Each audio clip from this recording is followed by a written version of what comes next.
একটা দেশ যে মানে পুরো আফিমের উপর একটা যে দেশ চলতে পারে সেটা কিন্তু পাকিস্তান কিছু জিনিস পৃথিবীকে দেখিয়েছে ভাই, এটা অস্বীকার করতে পারবে না। মানে ঢপ যে ডেকোরেটেড ভাবে কেউ ইন্টারন্যাশনালি মারতে পারে, মানে সেটা পাকিস্তানই ফার্স্ট দেখালো। সেকেন্ড হচ্ছে ডিপ্লোম্যাটসরা ঢপবাজ হয় অনেক দেশে, ঢপবাজরা মিলে ডিপ্লোমেসি করে একমাত্র পাকিস্তানে, সেটাও দেখিয়ে দিল। থার্ড, আর্মির লোকেরা বসে বসে বলছে অমুক জায়গায় তমুক জায়গায়। শোনো, army is such an organization, যেইটুকুনি আমি জানি বা চর্চা করে বুঝেছি, ভারতবর্ষের যেইটুকুনি আমাদের জানার সুযোগ করে দিয়েছে তাতে আমি বুঝেছি each and every step army মানে ডকুমেন্ট করে। আর্মিতে মুখের কথায় কিচ্ছু হয় না, এভরিথিং ইজ ডকুমেন্টেড। ভারত সরকার আমাদের শিখিয়েছে সেটা। আজকের ডেটে দাঁড়িয়ে ওরা মুখের কথায় বলে যাচ্ছে এখানে অ্যাটাক করলাম ওখানে অ্যাটাক করলাম। কালকে একটা প্রেস কনফারেন্সে বলেছে, মানে মানে আমার শুনেও হাসতে হাসতে পেটে কিল ধরে যাচ্ছে। মানে একটা level of stand up comedy হয়। বলছে দিল্লির উপরে নাকি হভার অ্যারাউন্ড করেছে ওদের ফ্লাইট।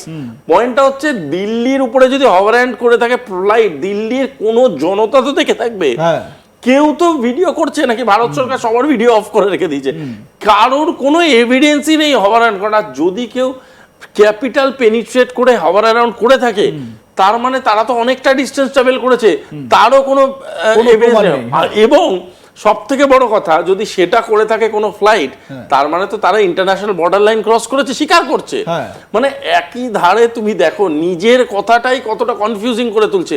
এইরকম একটা দেশ যার সাথে আমরা লড়ছি, যারা মিথ্যেকে সব থেকে বড় অস্ত্র হিসাবে তৈরি করে লড়ছে, আমার কাছে এর থেকে হাস্যকর একটা পরিস্থিতি হতেই পারে না। It's a impossible piece of মানে লিটারেচার। কি প্রমাণ করতে চাইছে তারা?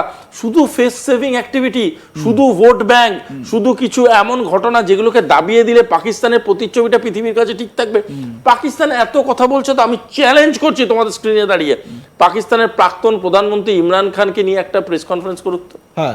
ইমরান খান তো অসুস্থ শুনলাম, জেলে আছে, জীবিত আছে আশা করি, ওনাকে আমিও অ্যাজ এ ক্রিকেটার ভালোবাসতাম। ইমরান খানকে বলো তো একটা প্রেস কনফারেন্স করাতে, প্রাক্তন প্রধানমন্ত্রীকে নিয়ে। আমরা তো আমাদের বিরোধী নেতাকে নিয়ে এত কিছু করলাম, বিরোধী নেতা আমাদের সাথে ছিল, এই ছিল এই ছিল, করতে বলো তো দেখি। কেন সেখানে আমরা কোনো অন্য কোনো পার্লামেন্টারিয়ান ইনভলভমেন্ট দেখছি না? কেন ওদের পার্লামেন্টে ওপেন প্রশ্ন করা হচ্ছে ইমরান খানের স্ট্যাটাস সম্বন্ধে, কিন্তু কিছু বলছে না?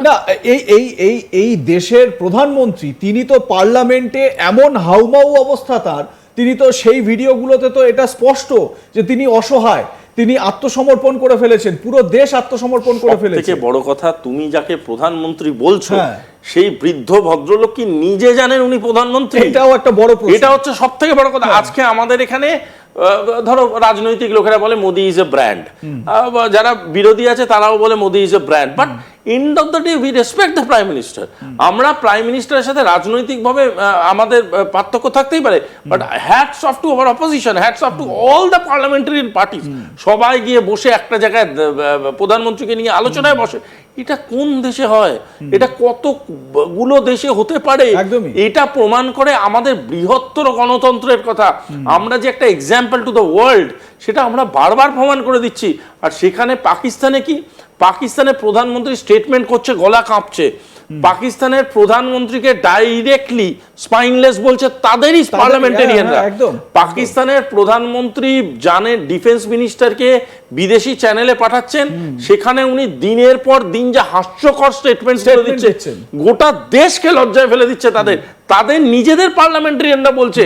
সব থেকে হাস্যকর জিনিসটা দেখো, মানে তুমি যেই প্রতিরক্ষা মন্ত্রীর কথা বলছো পাকিস্তানের, তিনি তো মানে পার্লামেন্টে দাঁড়িয়ে, মানে ডকুমেন্টেড, এটা রেকর্ড হচ্ছে, তিনি সেটা বলছেন যে আমাদের যারা আমাদের মাদ্রাসার ছাত্ররা, মাদ্রাসার পড়ুয়ারা, তারা হচ্ছে সেকেন্ড লাইন অফ ডিফেন্স। মানে সেনার উপর কোনো ভরসা নেই। তুমি ভাবতে পারছো একটা সেনার পোশাক পরে আমরা টেররিস্টদের মারছি? Is it A condition of insurgent army? তুমি একটা ইনসার্জেন্ট আর্মি বানিয়েছো ভাই। যে আর্মি কে?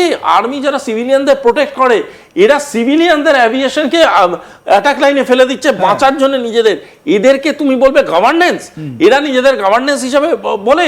আজকের ডেটে দাঁড়িয়ে যখন ইন্টারন্যাশনাল করিডোর বলেছিল, এরা নিজেরাই নিজেদের মসজিদের আগুন লাগিয়েছিল, এরা নিজেরাই নিজেদের স্কুল ভেঙেছিল। এখন বুঝতে পারি how big a reality it is. সত্যি কথা তো, এটা করেছে দিনের পর দিন। আর এরা কথায় কথায় ইন্ডিয়ার হাওয়া দেয়, এটা কথায় কথায় বলে ইন্ডিয়া ইন্টেলিজেন্স অর্গানাইজেশনরা এদের ওখানে ঘটনাগুলো ঘটায়, এরা নিজেদের মানুষকে নিজেরা রাজনৈতিক কারণে মারে এবং মারার পরে তারা সেই ঘটনাগুলোকে ফ্রেম আপ করে। এই অ্যাভিয়েশনের ক্ষেত্রে যেটা ঘটেছে প্রমাণ করে, এই যে কিছু ফেক ব্লাস্ট করেছে সিভিল অঞ্চলে সেটা প্রমাণ করে ভারতবর্ষের টেকনোলজিক্যাল ওয়ারফেয়ার এতটাই এগিয়ে, ভারতবর্ষ গ্রিড ধরে ধরে ধরে ধরে মেরেছে। যে ভারতবর্ষ রাওয়ালপিন্ডির স্টেডিয়ামে মারতে পারে, সেই ভারতবর্ষ 2-4 কিলোমিটারের গ্রিডের মধ্যে ওদের আর্মি হেডকোয়ার্টার দিতে পারতো না। ইসলামাবাদ থেকে 10 কিলোমিটার দূরে নূর খান এয়ারবেসে মেরেছে যে ভারতবর্ষ, সেই ভারতবর্ষ আর চাইলে তোমার ইসলামাবাদের উপরে অ্যাটাক করতে পারতো, আমাদের রাজধানীতে অ্যাটাক করতে পারতো না। ভারতবর্ষ বারংবার বলছি, ভারতবর্ষ একটা এক্সাম্পলারি ওয়ারফেয়ারের একটা নমুনা তৈরি করলো। কি করলো? গোটা পৃথিবীকে দেখালো যে দেখো আমরা শুধুমাত্র এক্সটেন্ডেড টার্গেটের কাছে গেছি। যে টার্গেটগুলোকে আমরা মনে করেছি আমাদের দেশের বিরুদ্ধে ষড়যন্ত্র করেছে, শুধু সেই টার্গেটগুলোকে আমরা হিট করেছি। আমরা কোনো রকম এমন কোনো প্রসেসের মধ্যে নিজেদের ইন্ডালজ করিনি যাকে বলা হবে ইনহিউম্যান। এবং একই সঙ্গে দেখো ইন্ডিয়ান আর্মির তরফ থেকে বারবার এটা বলা হচ্ছে যে আমাদের টার্গেট ছিল শুধু টেরোরিস্টরা, টেরর ক্যাম্পগুলো। আমরা পাকিস্তান আর্মির সঙ্গে আমাদের কোনো দুশমনি নেই বা পাকিস্তান আর্মিকে আমরা টার্গেট করি। অ্যাবসলিউটলি পাকিস্তান আর্মির তরফ থেকে যে অ্যাকশনগুলো নেওয়া হয়েছে, যে অ্যাটাকগুলো করা হয়েছে, সেগুলোকে আমরা রিটেলিয়েট করেছি এবং তারপর টার্গেট সেট করে আমরা সেগুলোকে অ্যাটাক করেছি। এটা বোঝার প্রয়োজনীয়তা রয়েছে। আমি তোমাকে একটা প্রশ্ন করি এক্ষেত্রে, সেটা হচ্ছে গিয়ে এই যে তুমি সোশ্যাল মিডিয়ায় দেখছো, মানে সোশ্যাল মিডিয়ায় একটা ভয়ঙ্কর রকমের মানে ট্রোল বলো, ভয়ঙ্কর রকমের কথা বলো। তুমি দেখবে নরেন্দ্র মোদী মোহাম্মদ ইউনুসের গালটা এরকম ভাবে ধরে রয়েছেন এবং মুখে বলছেন যে কিরে একটা মিসাইল কি পাঠিয়ে দেবো নাকি। এই রকম আরো অনেক ট্রোল তুমি সোশ্যাল মিডিয়ায় দেখতে পাবে। এবারে বাংলাদেশের যা স্ট্যান্ড পয়েন্ট এই মুহূর্তে, বাংলাদেশ মিডিয়াগুলোতে ক্রমাগত পাকিস্তানকে সাপোর্ট করে ভারতকে কিভাবে বদনাম করা যায়। ভারতের নাকি 5টা রাফাল ডাউন করে দিয়েছে পাক সেনা, ভারতের ড্রোনগুলোকে নাকি, মিসাইলগুলোকে নাকি ভেঙে ফেলেছে পাক সেনা, এইরকম বিভিন্ন রকম প্রচার চলছে। আমার কথা হচ্ছে তাহলে কি এবারে প্রধানমন্ত্রী আর কিছুক্ষণ পর তার ভাষণ দেবেন, কি বলবেন সেটা আমরা দেখতে পাবো। মানে এরপর কি এমন কোনো অ্যাকশন আমরা দেখতে পাবো যে মানে পাকিস্তানের সঙ্গে ওই হয় না বরের সঙ্গে নিদবর যায়, সেই বরের সঙ্গে নিদবরটাও আমরা মানে পুরো গায়েব করে দেবো? হ্যাঁ, তুমি তো অনেক ভালো বললে। আমি বলতে চাইছিলাম সিঙ্গারার সাথে চাটনি।